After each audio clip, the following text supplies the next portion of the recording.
بسم اللہ الرحمن الرحیم۔ حضرت امیر حمزہ کا ایمان لانا، ان کو کیسے شہید کیا گیا اور پھر ہندہ نے نبی کریم صلی اللہ علیہ وآلہ وسلم سے کس طرح معافی مانگی، آج کی ویڈیو میں آپ جان سکیں گے۔ چینل کو سبسکرائب کر لیجئے۔ نبوت کے 6 برس کے بعد ایک روز نبی کریم صلی اللہ علیہ وآلہ وسلم کوہ صفا پر بیٹھے ہوئے تھے۔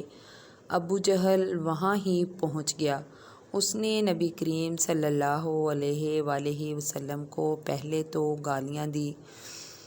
جب نبی کریم نے گالیاں سن کر بالکل کوئی جواب نہیں دیا، آپ چپ رہے، تو اس نے حضور صلی اللہ علیہ وآلہ وسلم کے سر پر پتھر مار دیا، جس سے خون بہنے لگا۔ نبی کریم صلی اللہ علیہ وآلہ وسلم کے چچا حضرت حمزہ کو خبر ہوئی۔ وہ ابھی مسلمان نہیں ہوئے تھے۔ قرابت کے جوش میں ابو جہل کے پاس پہنچے اور اس کے سر پر اتنی زور سے کمان ماری کہ وہ زخمی ہو گیا۔ پھر حضرت حمزہ نبی کریم صلی اللہ علیہ وآلہ وسلم کے پاس گئے اور کہا، اے میرے بھتیجے، تو یہ سن کر خوش ہوگا کہ میں نے ابو جہل سے تمہارا بدلہ لے لیا ہے۔ تو نبی کریم صلی اللہ علیہ وآلہ وسلم نے فرمایا، چچا جان، میں ایسی باتوں سے خوش نہیں ہوا کرتا۔ ہاں، اگر آپ مسلمان ہو جائیں تو مجھے بڑی خوشی ہو۔ تو حضرت حمزہ اسی وقت مسلمان ہو گئے۔ حضرت حمزہ کی شہادت۔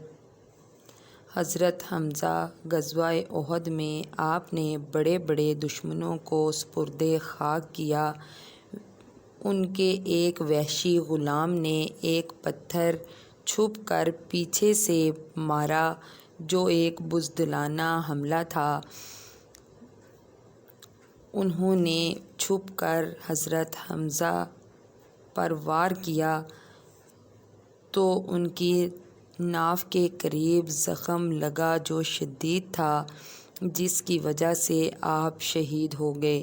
دشمنوں نے آپ کا جگر نکالا، کان کاٹ دیے، چہرہ بگاڑ دیا، پیٹ چاک کر ڈالا۔ نبی کریم نے جب یہ حال دیکھا تو سخت غمگین ہوئے اور سید الشہداء کا خطاب عطا فرمایا اور زبان اقدس سے بے ساختہ نکلا، میں نہیں جانتا کہ میرے چچا نے کسی کے ساتھ برا سلوک کیا ہو۔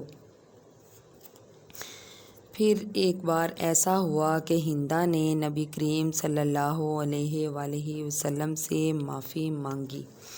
ابن جریر کی روایت ہے کہ فتح مکہ کے موقع پر عورتیں محمد صلی اللہ علیہ وآلہ وسلم کے پاس بیعت کرنے کے لیے حاضر ہوئیں تو آپ نے حضرت عمر بن خطاب کو حکم دیا کہ وہ عورتوں سے کہیں کہ رسول صلی اللہ علیہ وآلہ وسلم تم سے اس بات پر بیعت لیتے ہیں کہ تم اللہ تعالیٰ کے ساتھ کسی کو شریک نہ کرو۔ ان بیعت کے لیے آنے والیوں میں ہندہ بھی موجود تھی، جنہوں نے اپنے کفر کے زمانے میں حضرت حمزہ کا پیٹ چیر دیا تھا۔ اس وجہ سے وہ ان عورتوں میں ایسی حالت میں آئی تھی کہ کوئی انہیں پہچان نہ سکے۔ اس نے جب فرمان سنا تو کہنے لگی، میں کچھ کہنا چاہتی ہوں، لیکن اگر بولوں گی تو حضور مجھے پہچان لیں گے، اور اگر پہچان لیں گے تو وہ میرے قتل کا حکم دے دیں گے۔ میں اسی وجہ سے اس طرح آئی ہوں کہ پہچانی نہ جاؤں۔ مگر وہ عورتیں خاموش رہیں اور ہندہ کی بات اپنی زبان سے کہنے سے صاف انکار کر دیا۔ آخر ہندہ کو خود ہی بولنا پڑا کہ یہ ٹھیک ہے، جب شرک سے ممانعت مردوں کو ہے تو عورتوں کو کیوں نہ ہوگی۔ حضور صلی اللہ علیہ وآلہ وسلم نے ان کی طرف دیکھا لیکن کچھ نہیں فرمایا۔ پھر حضرت عمر سے فرمایا، ان سے کہہ دو کہ دوسری بات یہ ہے کہ چوری نہ کریں، اس پر ہندا نے کہا، میں ابو سفیان کی معمولی سی چیز کبھی کبھی لے لیا کرتی ہوں، کیا خبر یہ بھی چوری میں شامل ہو یا نہیں، اور میرے لیے یہ حلال بھی ہو یا نہیں۔ حضرت ابو سفیان بھی اسی مجلس میں موجود تھے۔ یہ سنتے ہی کہنے لگے، میرے گھر میں سے جو کچھ بھی تو نے لے لیا ہو، خواہ وہ خرچ میں آ گیا ہو یا ابھی باقی ہو، وہ سب میں تیرے لیے حلال کرتا ہوں۔ اس وقت ہندا ایمان لے آئی تھی۔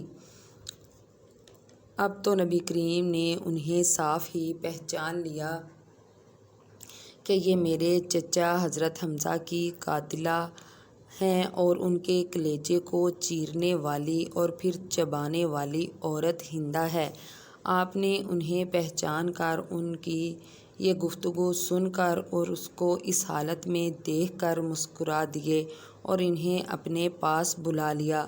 انہوں نے آ کر حضور کے ہاتھ تھام کر معافی مانگی تو آپ نے فرمایا کہ میں نے تمہیں آج معاف کیا۔ یہ حضرت حمزہ کی شہادت کا واقعہ تھا اور ایمان لانے کی ساری تفصیل تھی۔ اللہ حافظ۔